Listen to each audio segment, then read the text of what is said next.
This content presents World War II historical events for educational purposes only, based on documented records to honor those who served and provide historical insight. This does not glorify violence, promote hatred, or spread misinformation. Viewer discretion advised. The water was colder than death itself. I remember thinking that as we plunged into the darkness of the English Channel, our landing craft bucking against waves that seemed determined to swallow us whole before we ever reached Omaha Beach. Around me, boys who had never seen combat gripped their rifles with white-knuckled hands, their faces ghostly pale in the pre-dawn light. Some whispered prayers. Others stared blankly ahead, and I wondered how many of them would make it past sunrise. We were the 501st Parachute Infantry Regiment, though our drop had gone so wrong that we ended up scattered across Normandy like seeds thrown to the wind. Now, reassembled and reorganized, we were being sent to link up with units pushing inland. And somewhere in that chaos of war, there was a mission that would change everything I thought I knew about duty and sacrifice. The beach was a graveyard when we finally set foot on French soil. Bodies lay twisted in the sand, half submerged in the tide that continued its indifferent advance and retreat. The smell of cordite and blood hung heavy in the air, mixing with the salt spray to create a nauseating perfume that would haunt my dreams for decades to come. We moved quickly, heads down, following the paths cleared through the minefields by the engineers who had paid for that knowledge with their lives. Every step was a gamble, every breath a gift. I had survived the drop into Normandy on D-Day, had fought through hedgerows and farmhouses, had seen friends torn apart by German machine gun fire, but nothing had prepared me for what was coming. Nothing could have prepared any of us for the truth about the Niland brothers. I first heard the name whispered among the officers during a brief respite in a shattered French village. 4 brothers, all serving, all fighting in this God-forsaken war. The brass had received word that 3 were already gone, killed in action within days of each other. Now they wanted the 4th one found, pulled out, sent home before his mother received that final telegram that would destroy what remained of her world. It seemed impossible, a needle in a haystack made of fire and steel. But orders were orders. We were soldiers, and soldiers followed orders, even when those orders seemed to defy logic and reason, even when those orders required us to risk everything to save one man while thousands died around us every single day. The irony wasn't lost on any of us. We were fighting a war where individual lives were measured in statistics, where entire companies could be wiped out in minutes, where the death of a single soldier barely warranted a mention in the daily casualty reports. Yet here we were, assembling a team to find one private, to extract him from the front lines and send him home to his grieving mother. Some of the men grumbled about favoritism, about how their brothers and sons deserved the same consideration, but most understood something deeper. This wasn't just about one family or one soldier. This was about preserving something human in the midst of mechanized slaughter, about honoring the sacrifice that families made when they sent their sons to war. It was about looking into the face of unimaginable loss and saying that some things still mattered, that some lines could not be crossed, that even in war there had to be limits. As we prepared to move out, I thought about my own family back home in Pennsylvania. My mother's letters arrived sporadically, always weeks old by the time they found me, filled with news of rationing and war bonds and prayers for my safe return. I had one brother, younger, still in high school, and I thanked God every night that he was too young to be drafted. The thought of my mother receiving one of those telegrams, let alone 4, made my stomach turn. So when the lieutenant asked for volunteers to join the search party, my hand went up without hesitation. We would find Private Niland, wherever he was, whatever it took. We would bring him home. It was the least we could do, the only thing we could do in a war that had already taken far too much from far too many. The story of the Niland brothers spread through our unit like wildfire as we pushed deeper into France. Technical Sergeant Robert Niland had been killed in Burma with the 1st Air Commandos on the same day we stormed the beaches of Normandy. The cosmic cruelty of that timing wasn't lost on anyone while we fought and died on the shores of France. Another brother was falling half a world away in the jungles of Southeast Asia. Then came word of Technical Sergeant Preston Niland, killed on June 7th during the invasion of Utah Beach, just one day after the third brother, Second Lieutenant Edward G. Niland, had been a bombardier on AB-25 Mitchell, shot down over Burma on May 16. 3 brothers, 3 different theaters, 3 families worth of grief concentrated in one household in upstate New York. The mathematics of tragedy had never been so precisely calculated. We learned these details in fragments, pieced together from officers' briefings and hushed conversations over cold rations. Each new piece of information made our mission feel more urgent and more impossible. The surviving brother, Frederick Niland, was a sergeant with the 101st Airborne Division, dropped into Normandy as part of the initial assault. He could be anywhere in the vast confusion of the front lines. He could be dug in with his unit in some unnamed village, could be wounded in a field hospital, could be lying dead in a ditch where no one had found his body yet. The chaos of war made record-keeping a luxury we couldn't always afford. Men died without witnesses, were buried in unmarked graves, or simply disappeared into the smoke and thunder of battle. Finding one specific soldier in that maelstrom seemed like searching for a ghost. But what struck me most, as we gathered intelligence and prepared to move out, was the nature of the family we were trying to save.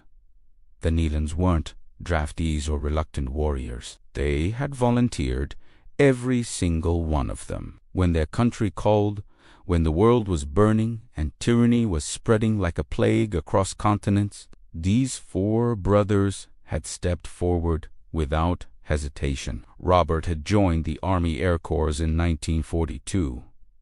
Preston had enlisted in the same year. Edward had earned his wings and his commission, climbing into a bomber to rain fire on the enemy from above. And Frederick, the youngest of the 4 serving brothers, had volunteered for the paratroopers, choosing one of the most dangerous assignments in the entire military. They could have claimed exemptions, could have found safer positions, could have stayed home, where at least some of them might have survived. Instead, they chose to fight. I tried to imagine what their mother must be like.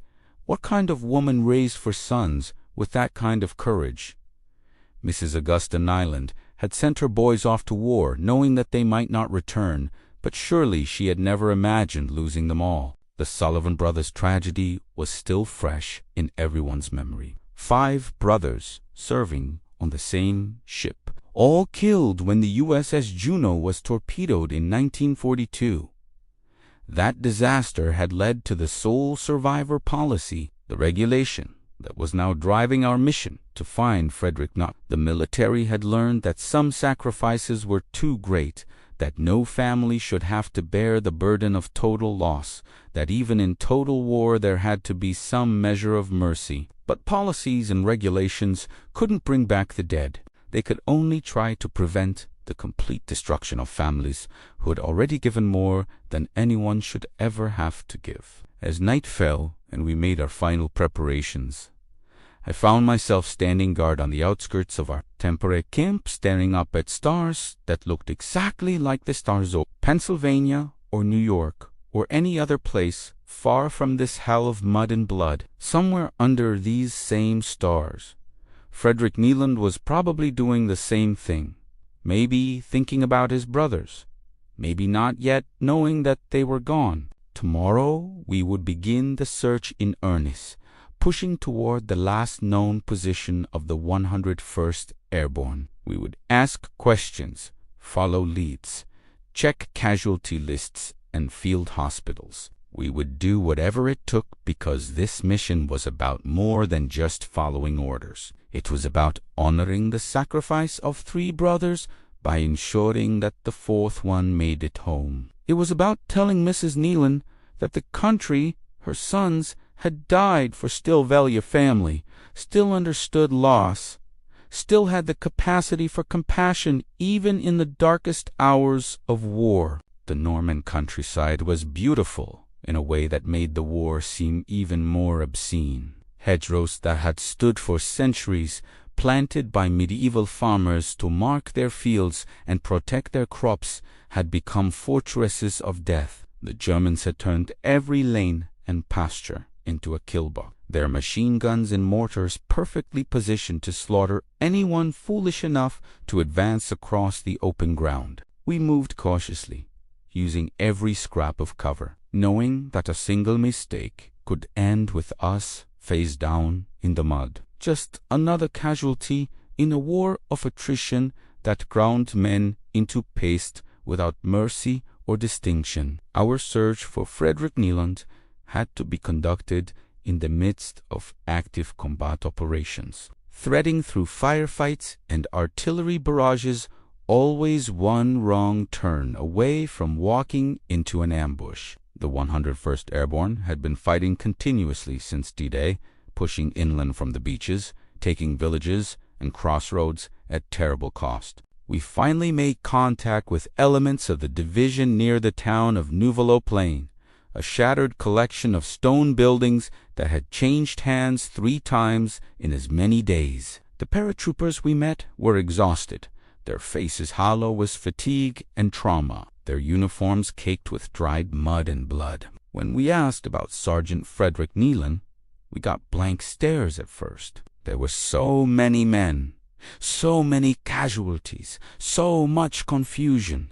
Units were mixed together, chain of command was fractured, and keeping track of individuals was nearly impossible when you were fighting for your life every minute of every day. But we persisted, asking everyone we met, following breadcrumbs of information through the chaos. Finally, a young lieutenant with a bandage wrapped around his head pointed us toward a company that was holding a position about 2 miles west, near a crossroads that had been the site of brutal fighting. We set out immediately, even though it was nearly dark, and moving at night in hostile territory was suicide. Time felt like the enemy now, racing against us with every passing hour. What if Frederick Niland didn't know about his brothers yet? What if he found out before we reached him, before we could deliver the news gently, officially, with the dignity it deserved? What if he was killed in the next firefight, the next mortar barrage, the next random moment of violence that defined every second of life at the front? The urgency pushed us forward, made us take risks we shouldn't have taken, made us believe that somehow, against all odds, we could actually pull this off. The crossroads was a nightmare of destroyed vehicles and cratered earth. A knocked-out Panzer sat at an angle, its turret blown clean off, bodies of its crew still visible in the moonlight. American corpses lay in neat rows along one side of the road, covered with waiting for graves registration to pick them up and give them proper burials in temporary cemeteries that dotted the French landscape. The living soldiers huddled in foxholes and behind walls, their eyes constantly scanning the darkness for movement, for threats, for death that could come from any direction without warning.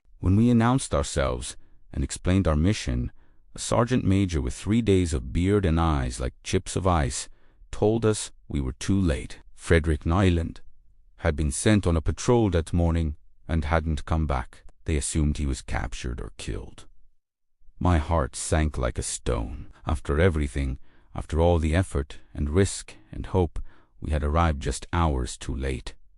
But the sergeant major wasn't finished. As his men passed around their last cigarettes and we prepared to make our sad report back to command, a commotion erupted from the far side of the perimeter. Voices shouted challenges and passwords, and then a group of soldiers emerged from the darkness, supporting wounded between them, their faces grim but determined. And there, in the middle of the group, bleeding from a shrapnel wound in his shoulder, but very much alive, was a sergeant whose name tag read Niland.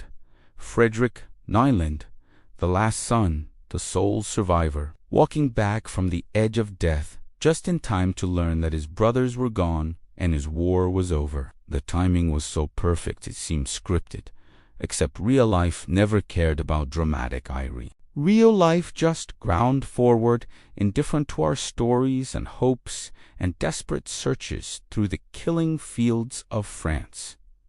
We didn't tell him right away. Protocol demanded that such news be delivered by chaplains or commanding officers, not by strangers who had stumbled upon him in the middle of a war zone. But I could see the questions forming in Frederick's eyes as the medic cleaned and bandaged his wound, as officers conferred in urgent whispers just outside his earshot, as the usual flow of combat routine was interrupted by something that clearly involved him specifically. He was 22 years old, looked both younger and older depending on the light, his face still holding traces of boyhood, even as his eyes reflected experiences that no young man should ever have to endure. When the chaplain finally arrived, a gentle-faced major with a cross on his collar and compassion in his weathered features, Frederick seemed to understand before a single word was spoken. You could see his body tense, see him preparing himself for news he already suspected but had been trying not to imagine.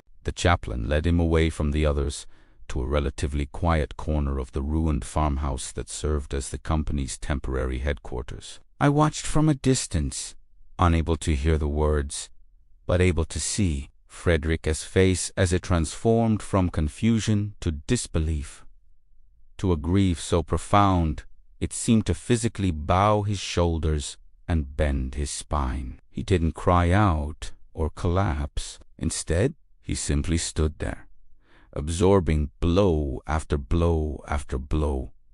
Robert dead. Preston dead. Edouard dead. 3 brothers.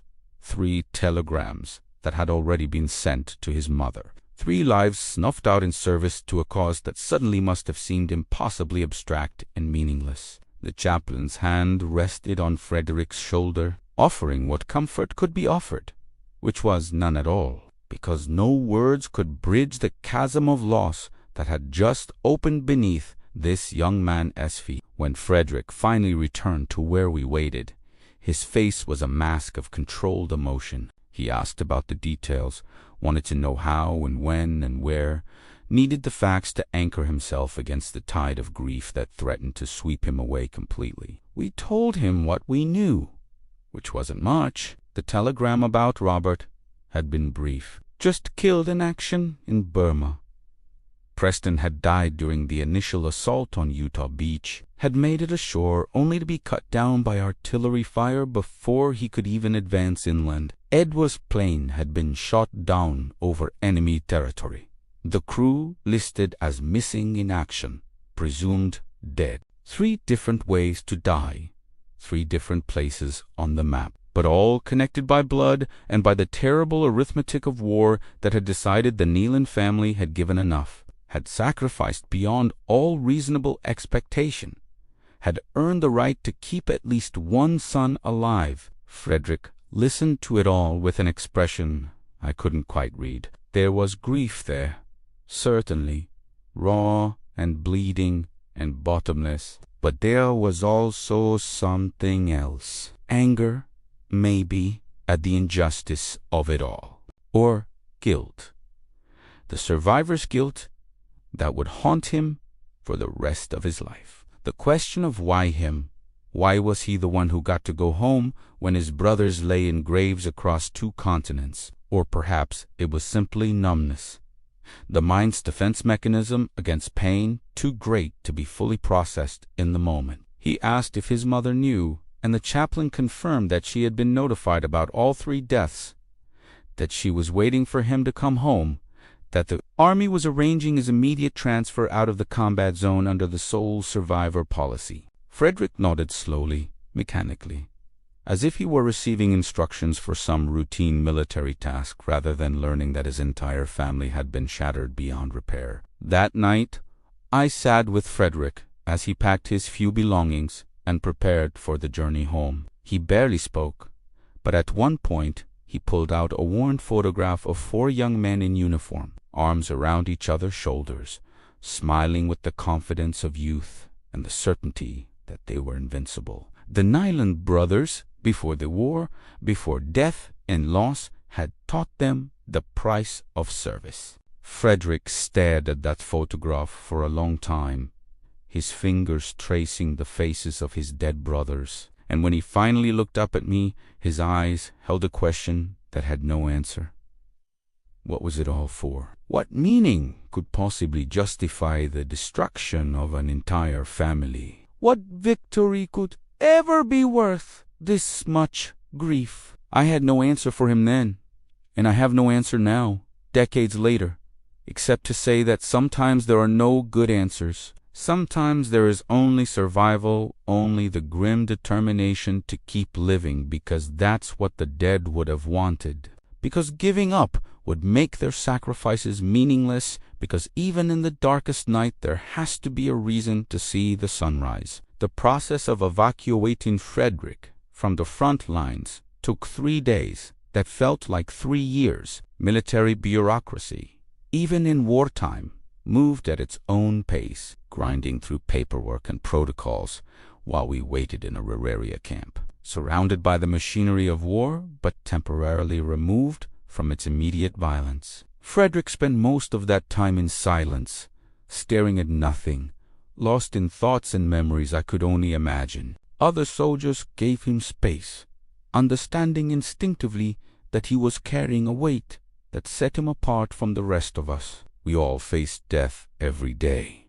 All knew we might not survive to see home again. But Frederick had already experienced the worst that war could offer. He had lost everything that mattered, while somehow remaining alive himself, a ghost among the living, waiting to be transported back to a world that would never make sense again. The journey took us first to the beaches, where temporary airfields had been constructed in the days following the invasion. We traveled in a convoy of trucks, bouncing along rutted roads past columns of fresh troops heading toward the front lines. Those soldiers looked at us with envious eyes, perhaps thinking we were heading toward some easier assignment, not knowing that one of us carried grief that made combat seem simple by comparison. At the airfield, a C-47 transport waited to fly Frederick back to England, the first leg of his long trip home. I had been assigned to accompany him to ensure he made it safely through the maze of military transit systems that could lose individual soldiers like drops of water in an ocean. It was a duty I took seriously, not because of orders, but because I felt I owed it to him, to his brothers, to the idea that some debts could never be fully repaid, but had to be acknowledged nonetheless. England was green and peaceful, almost shockingly so after the devastation of France. We spent 2 days at a replacement depot outside Southampton, where Frederick underwent the required medical and psychological evaluations before being cleared for transatlantic transport. The doctors poked and prodded, asked their questions, made their notes, but they couldn't heal what was broken inside him. You could see it in his eyes, the way he had withdrawn into himself, built walls that even professional sympathy couldn't penetrate. At night, I heard him wake from nightmares, heard him call out names that I now knew belonged to his brothers,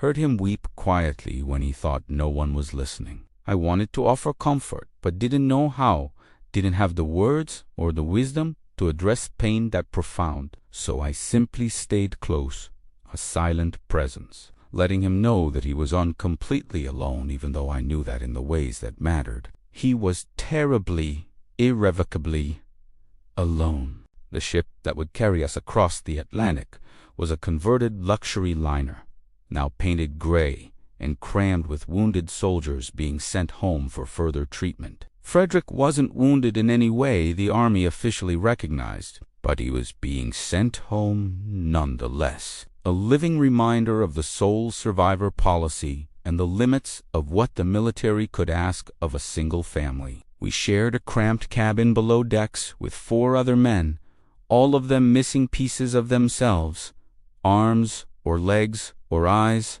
their bodies bearing visible testament to the cost of war. They welcomed Frederick without question, sensing in him a kinship of loss that transcended physical wounds. During that week-long voyage, I watched these broken men form a community of suffering, sharing stories and silence, finding in each other's company some small measure of understanding that the world back home could never provide.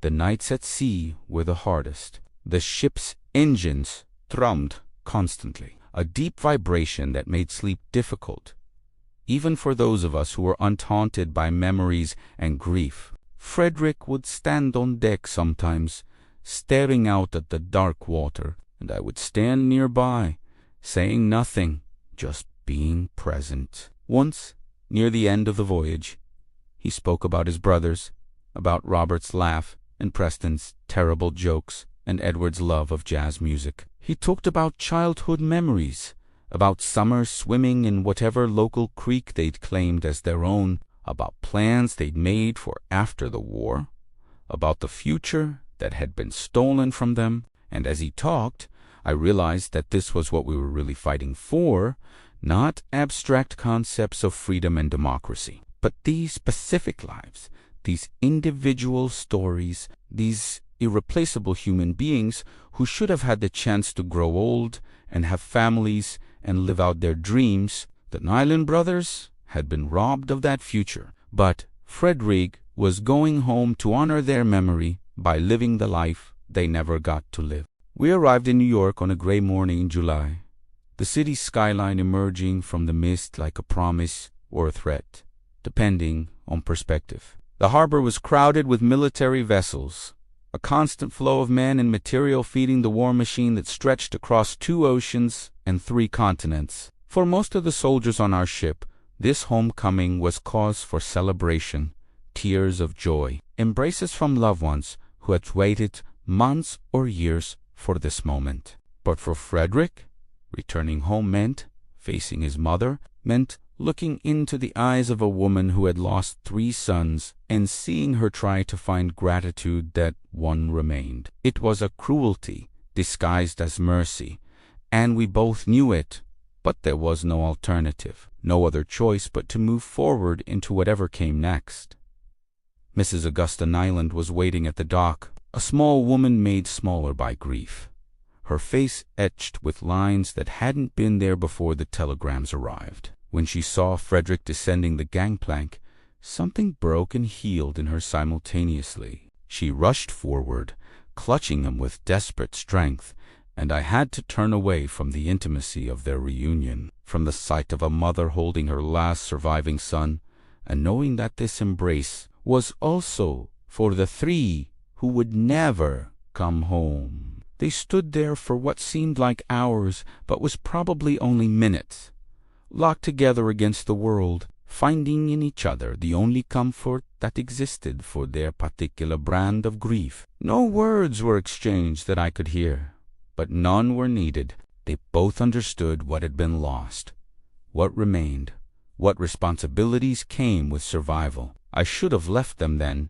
should have completed my duty and moved on to whatever came next in my own war, but something made me stay for the official ceremonies that followed. The army, in its wisdom, had decided that Frederick's story needed to be told, needed to be used to bolster morale and demonstrate the government's commitment to protecting sole survivors. There were photographers and reporters, officers making speeches about sacrifice and duty, politicians shaking Frederick's hand and praising his family's service. Frederick endured it all with quiet dignity, but I could see the anger building behind his eyes, the resentment at being turned into a propaganda symbol when all he wanted was to grieve in private and find some way to live with the unbearable weight of being the one who survived. The flashbulbs popped, and the reporters scribbled their notes, and the whole circus played out according to its choreographed script.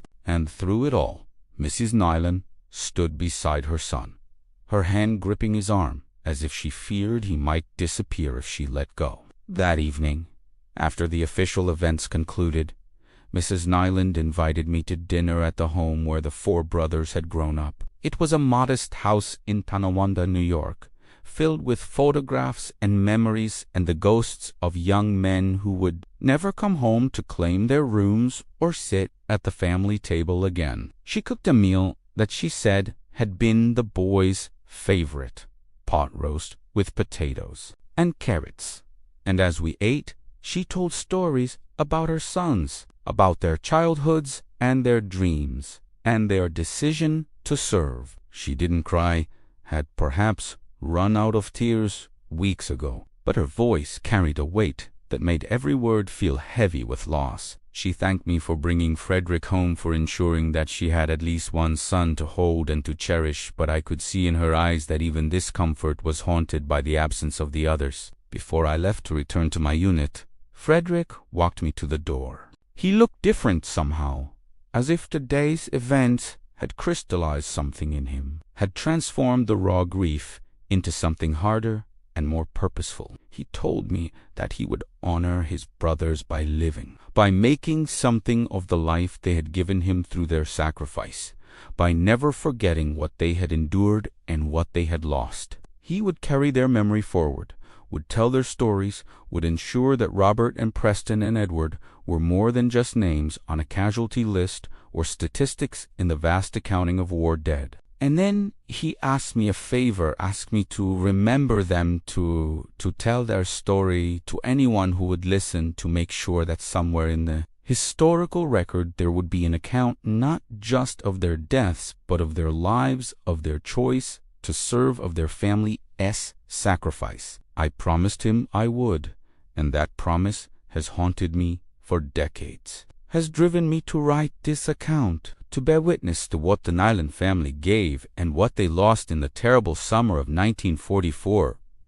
The years after the war were strange and difficult in ways that combat had never been. At least in war, the enemy was clear, the objectives defined, the purpose tangible, even when it was terrible. Peace brought a different kind of challenge, the struggle to reintegrate into a society that had changed, while we were gone to find meaning in mundane routines, when we had grown accustomed to life and death, stakes to carry the weight of memory without being crushed by it. I returned home to Pennsylvania, tried to pick up the threads of a life that seemed to belong to someone else, someone younger and more innocent, who had died on a beach in France, even if his body kept walking and talking and pretending to be alive. Frederick Niland's story spread through the country in the immediate aftermath of his return. Newspapers published articles about the sole survivor, about the family that had given everything to the war effort, about the mother who had sent 4 sons to fight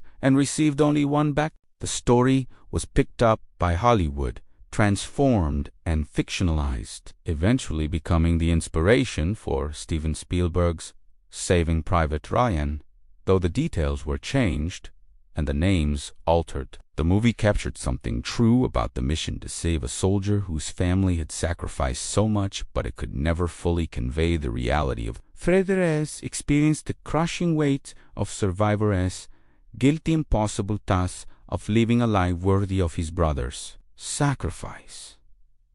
Movies needed clear heroes and dramatic rescues, but real life was messier, more ambiguous, filled with questions that had no satisfying answers. I stayed in touch with Frederick over the years, exchanging letters at first, then occasional phone calls as we both grew older and the war receded from immediate memory into history. He made a good life for himself, married and had children, worked as a dentist in New York, by all outward appearances, successfully reintegrating into civilian society. But in our conversations, I could hear the echoes of that young sergeant standing in a ruined French farmhouse, learning that his brothers were gone. Struggling to understand why he had been spared, he visited their graves when he could, traveled to Normandy and Burma, in the places where they had fallen, searching for some connection to the men they had been before war, transformed them into casualties and memories. He established a scholarship in their names, spoke at veterans' events about the costs of freedom, carried their legacy forward with grace and determination, even though I knew the burden never grew lighter. Mrs. Niland lived until 1983, long enough to see grandchildren she never expected to have, long enough to watch the country her sons had died for change and grow and sometimes lose its way. She never stopped grieving, never fully recovered from the loss of 3 children, but she found purpose in Frederick's survival, in the family line that continued because one son had made it home. She kept a room in her house filled with memorabilia from all 4 boys, their uniforms and medals and letters from the front, creating a shrine to their memory that she tended with devoted care. In her final years, she would sometimes confuse past and present, would call Frederick by his brothers' names, would set the table for 4 boys who would never again walk through her door. It was heartbreaking to witness, but perhaps it was also a kind of mercy, a way for her mind to give her back, if only for moments, the sons that war had taken away. The 3 brothers who died in 1944 are buried in different cemeteries across the world. Preston rests in Normandy American Cemetery overlooking Omaha Beach, his grave marked by a white cross among thousands of others, a field of honor that stretches toward the horizon like a terrible harvest. Robert and Edward's remains were never recovered, their names inscribed on the walls of the missing, their bodies lost to the jungle or the ocean, becoming part of the earth they fought to defend. Frederick visited each memorial site multiple times over the years, standing before his brothers' names, wrestling with questions of fate and fortune and the random chance that determined who lived and who died in the chaos of war. And each time he would return home to continue living the life they never got to live, carrying forward their memory and their sacrifice, being the sole survivor not just of a family but of a moment in history when everything hung in the balance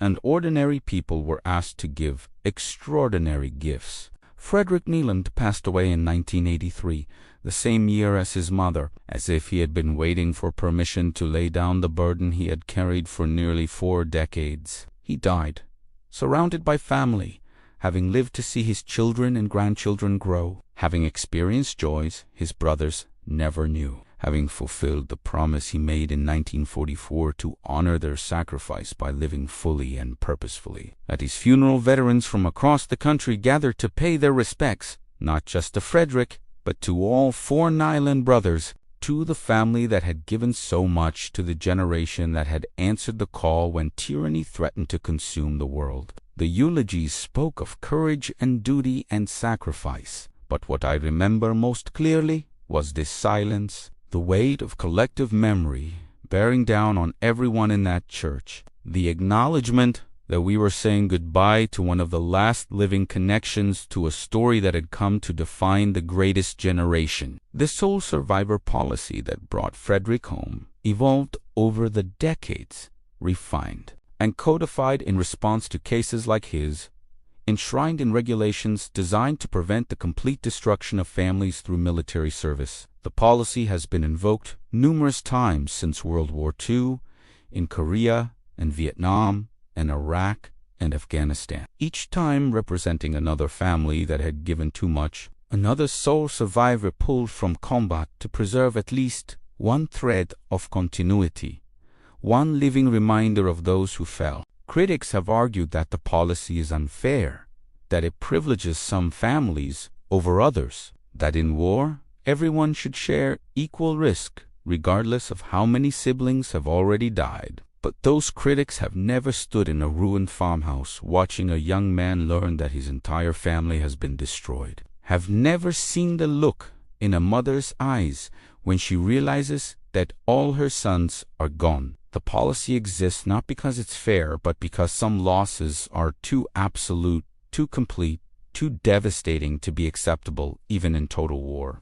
The story of the Niland brothers has been told and retold, mythologized and dramatized, transformed into something larger than the specific facts of their individual lives. But beneath the legend, beneath the Hollywood treatment and the historical accounts and the memorial plaques, there were 4 real young men who made a choice to serve, who believed that some causes were worth dying for, who climbed into planes and landing craft and parachutes, knowing they might never come home. Robert with his quick smile, Preston with his terrible jokes, Edward with his love of jazz, Frederick with his determination to honor them all by living. They were not perfect heroes, not marble statues of virtue, but flawed and frightened human beings who did what they thought was right even when it cost them everything. That is the real story, the one that matters beneath all the patriotic rhetoric and cinematic drama. I am old now,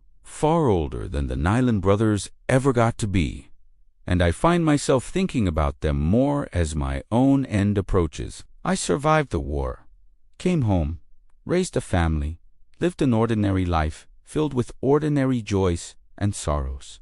But I never forgot that summer in Normandy, never forgot the young sergeant whose brothers had died, never forgot the promise I made to tell their story. This account is my attempt to fulfill that promise, to create a record that honors not just their sacrifice, but their humanity, their individuality, their right to be remembered as more than just statistics in the vast machinery of war. They were sons and brothers, friends and soldiers, young men who deserved to grow old and experience all the richness of life that was stolen from them by violence and chance. The Niland family's story asks us to confront uncomfortable questions about the cost of war, about what we owe to those who serve, about the limits of sacrifice and the responsibilities of nations that send their youth to fight and die. It challenges the notion that individual lives are expendable in pursuit of larger goals, insists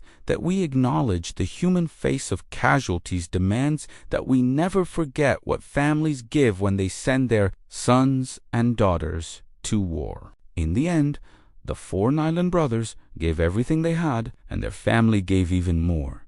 And no amount of medals or memorials or historical accounts can ever fully repay that debt. All we can do is remember, is tell their stories, ensure that their names and their sacrifice endure beyond the generation that knew them. Beyond the immediate trauma of the war, they fought, becoming part of the permanent record of what ordinary people can achieve when history demands the extraordinary. That is their legacy, and it is one we carry forward, not as a burden, but as a privilege, a reminder of who we were at our best and who we must strive to be in the challenges that lie ahead. If this story moved you, honor the Niland brothers and all those who serve by sharing it with someone who needs to hear it. Remember that behind every statistical war, there is a family that sacrificed, a mother who grieved, a brother who carried the weight of survival. Take a moment today to thank a veteran, to visit a war memorial, to teach the next generation about the true cost of freedom. The Niland brothers' sacrifice demands that we never forget, never take for granted the peace they died to secure, never allow their memory to fade into historical obscurity. Subscribe to this channel to hear more untold stories from World War II. Like this video if it impacted you, and leave a comment sharing how your own family was touched by the war. Their story lives on through us. Let's ensure it echoes through generations yet unborn, a reminder of what was given so that we might live in freedom.